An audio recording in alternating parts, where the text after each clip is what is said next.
আমার গরু আছে 13টা। আমার 13টা গরু তোমরা বেচা দিও রে, আমার 13টা গরু তোমরা বেচা দিও রে।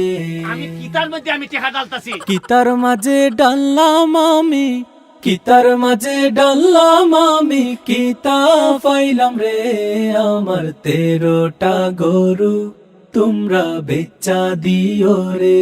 টেকার লেগে খেলতে চাও না, পারো না, তাহলে আমি 13টা গরু বেচে দিব, আমি হয়ে দিলাম। আমার 13টা গরু তোমরা বেচা দিও রে।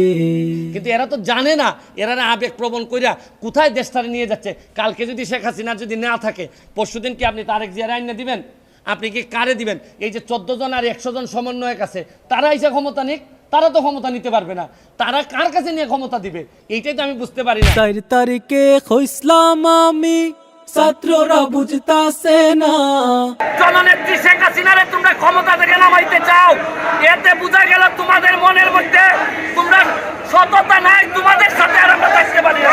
এই ক্রাইসিস মোমেন্টে বাঁচানোর জন্য যে যার জায়গা থেকে যারা আমাদেরই অনেকের সন্তান, যারা এই আমাদের সরকারের বিরুদ্ধে আন্দোলন করতেছে, এরা নিজেরাই জানে না।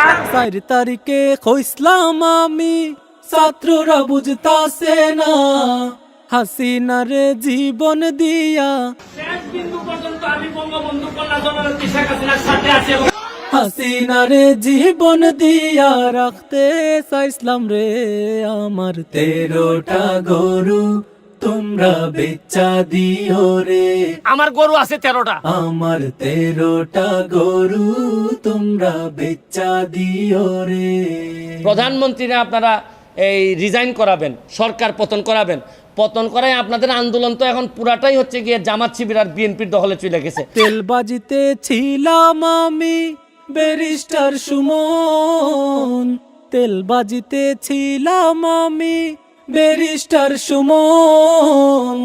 দালালিতে জীবন দিয়া, আপনি এটা নিশ্চিত ধরে রাখতে পারেন যে আমি আওয়ামী লীগের দালাল, জননেত্রী শেখ হাসিনা আমার নেতা, আর আমার আদর্শ হচ্ছে গিয়ে বঙ্গবন্ধু শেখ মুজিবুর রহমান। এটা স্পষ্ট, এখানে বাইরে যাওয়ার কোনো বিষয়ই নাই।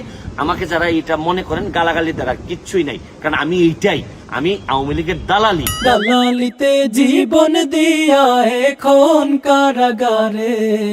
13টা গরু তোমরা বেচা দিও রে।